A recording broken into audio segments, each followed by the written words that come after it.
Trump, who joins us from Indianapolis. So, am I making any mistakes in my talking points, Mr. Trump? Well, I don't know why you're so surprised. I mean, you know, we've been doing well. I've done well my whole life. I've had victories my whole life. So we're going to have another victory. We have thousands of people. We're in Indiana. We have thousands of people behind me. You probably hear it's been amazing. And last night was so incredible in New York. All right, but you got to step back, and you have to, and I know you are. I mean, you know, this is what you have accomplished here has never really been done before in this country. I mean, you, a political outsider with no legislative experience, wipe out 17 experienced, most of them politicians, Ben Carson the exception, wipe them out. And you're saying that I shouldn't be surprised and the folks shouldn't be surprised? Come on, you're surprised. Well, I wouldn't say I'm surprised, Bill. You know, it's about jobs, it's about the economy, it's about a strong military, it's about the border. You aren't surprised that you're going to be the nominee? When you started out, I know you're a confident guy, I know that. But you must have said, you know, this is kind of a long shot, but I'm going to do it anyway because I believe in myself. Well, you know, my message is Make America Great Again. I think it's been a great message from the beginning. From the moment I announced on June 16th, it was, you know, pretty well accepted. And right after that, shortly, a few weeks after that, we went to #1. And I've stayed there for that entire period of time up until now. We've been center stage on every debate, as you know. You know, meaning like #1 at every debate. And I don't know, but I've loved the process. I love the people. I've seen so many people, so many millions of people, and this country is great. We have such potential, Bill, and we're not using it. With that being said, you know, my opponents, as you know because you reported it, I've had 55,000 negative ads, 55,000 negative ads. And I won Florida after they don't care. Your supporters don't care. They don't care. Yeah, what you've managed to do is inoculate yourself to all of that negativity by being a unique presence in the political arena. I mean, look, whether you like Trump or not, and I'm talking to the audience, not you, just don't have to listen to this, okay, Don? You don't have to listen. I'm just going to talk to the audience directly.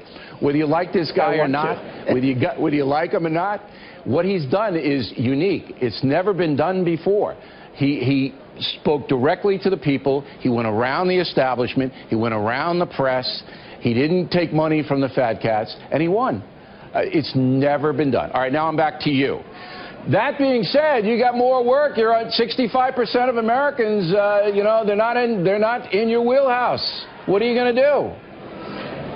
Well, I do understand that, and I think now, you know, it's been a very tough battle. We had, as you said, 17 people, and I was being hit from every angle and every side, and I had to be very tough coming back. I mean, there's no question about that. I had to be very, very tough, and in some cases, I had to be very nasty, and now it looks like we're in very good shape to go, you know, right to the end, and then I'll take on, as I say, crooked Hillary. Hillary is crooked, and I'll call her crooked Hillary, but I'll take on Hillary Clinton, and I think we're going to win. Okay. No, I think we're going to win. Now, last night, you shocked the world by calling Ted Cruz senator rather than the usual Lion Ted. Was that a signal that you are the kinder, gentler Trump now?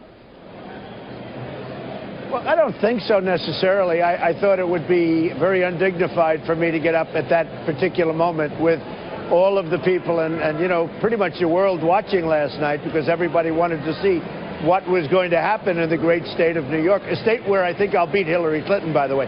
But what was going to happen, and even I didn't know it was going to be that, you know, it's close to 62%, and even I didn't know it was going to be to that level. We got almost all of the delegates, almost 100% of the delegates. It's going to be very close. Yeah, I think you lost 3 to Kasich. You know, I think that's the final tally. I think, okay. we have a lot of them. But you were not bombastic last night. You were happy, very complimentary to your home state, and it was a little bit of a different thing. And now, as I said, they can't stop you, they being Mitch McConnell and the Republican establishment.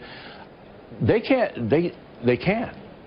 In my opinion, and I've looked at every scenario, there's nothing, unless you get whacked in California, and the field poll says that you're running okay there. Unless you get wiped out there, you're in. You're the guy.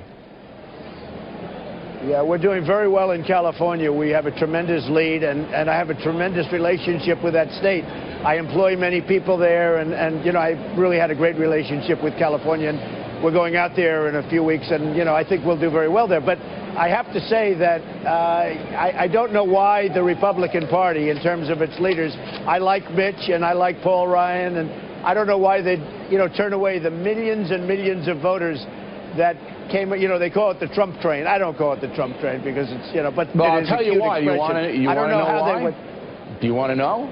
Go ahead. They don't think that you're going to beat her, Hillary Clinton, and they think they're going to lose the Senate and the House in the process. They think it's going to be a Goldwater 1964 run.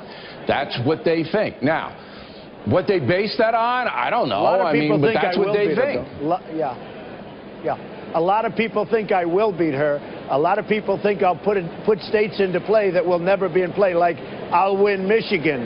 No other Republican is going to even compete in Michigan. I'll win Pennsylvania. I'll win states that nobody else. And guess what? I'm going to win New York. I mean, if you win New York, you're going to be president. Yesterday. If you win New York, you're going to be president. But I will win New York because we'll I'm going to produce. Bill, I'm going to produce jobs. I look at New York State. It's a disaster. The jobs are all gone. I mean, they're moving to Mexico. They're moving all over the world. Certainly upstate. And New York State is just no. Right. And I will tell you, I think I'll win New York. And all right. That would be a pretty big thing. Now, with our lead story, Donald Trump very close to securing the Republican nomination for president. So we got a taste of how you might campaign against Hillary Clinton in Poughkeepsie, New York, last Sunday. And then, of course, we have Crooked Hillary. Crooked Hillary, folks. She's been crooked from the beginning, and to think that she has a shot at being our president, crooked Hillary Clinton. We can't let it happen. You can't let it happen. All right, so that's the theme, crooked Hillary Clinton. You can't let it happen. Are you going to get out on a hat? Well, it's not a theme, Bill. It's a nickname that I use. I like to sort of brand people and brand them honestly. And I branded some of the people that I've been against on the Republican side. I think it's been effective. And, you know, that's what I brand her. I mean, you know the story as well as anybody else. Got a lot of problems. Okay, so it's not going to be the kinder, gentler Donald Trump in the one-on-one race. Do you believe that when you go after Hillary Clinton, and let me ask you this, you know, the Clintons have had some personal situations based on the president's conduct in the White House. Are you going to dredge all that up? Is that going to become forefront?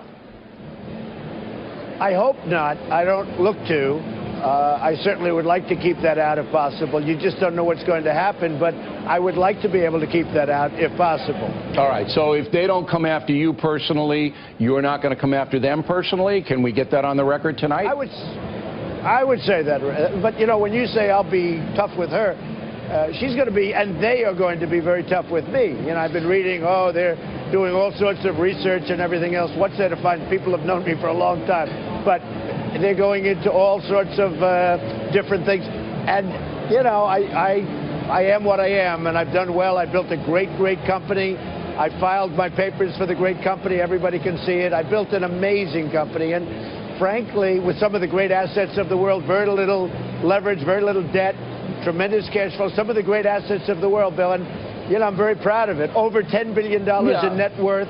You're going to get Bill? vetted, but so will she. But here's what's likely to happen. Yeah, I know that. I mean, they're here's what's likely to happen. She's got some nasty pieces of work on her payroll. And they don't work directly for her. They work for the PACs, the political action committees. These are the worst, these guys. I'm not going to mention their names. I don't want to empower them. You know who they are, all right? I know their names. They're going to do it.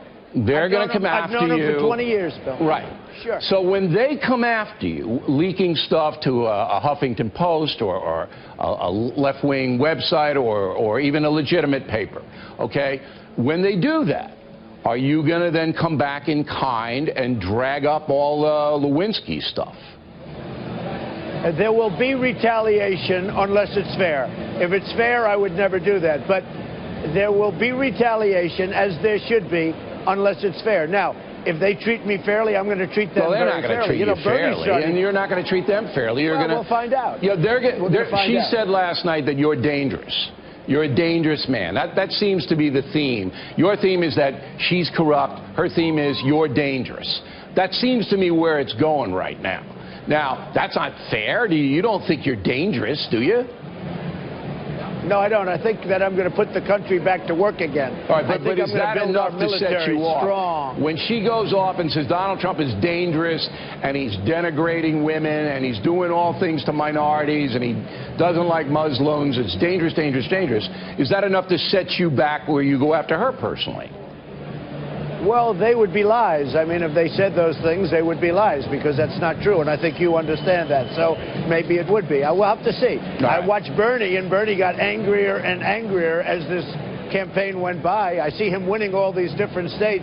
You know, it's a corrupt system. You understand that I got better it, than anybody. But Bernie didn't lay her out. All of this, and Bernie stayed away from all of the email stuff. He got nasty.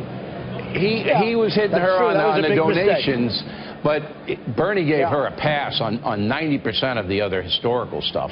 And I just see this. He made a big mistake by not doing the emails. He made a big mistake in not really going after her. When he did that little soundbite basically saying forget the emails, that was a big mistake. And he wished he had that to do over again. You're not going to forget the emails. Right now. You're not going to forget the emails. All right, last question.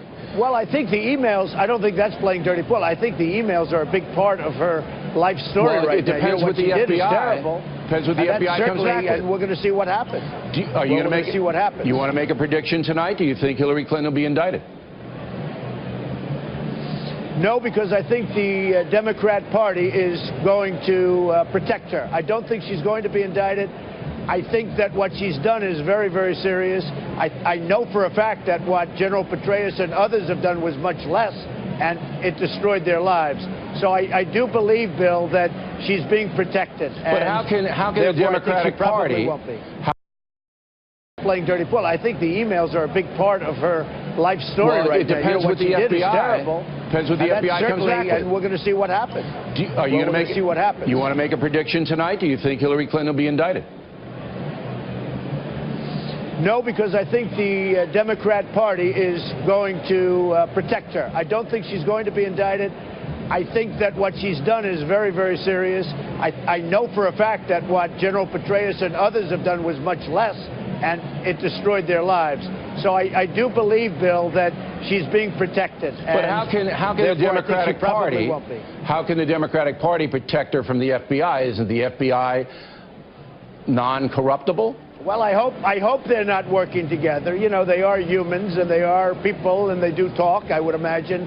And I would like to think that they don't work together, but I would say that she's being protected. Now, what she can't be protected from is the statute of limitations, because on the assumption that somebody else got in, that's a real dangerous situation. I mean, in a certain way, she may be fighting for her life. So if you were elected, then you would go back in and take a look at it.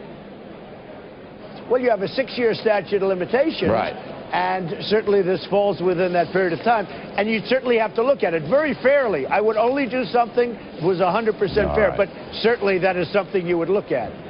Mr. Trump, thank you very much for your time this evening. We know how busy you are, and we'll talk to you again soon.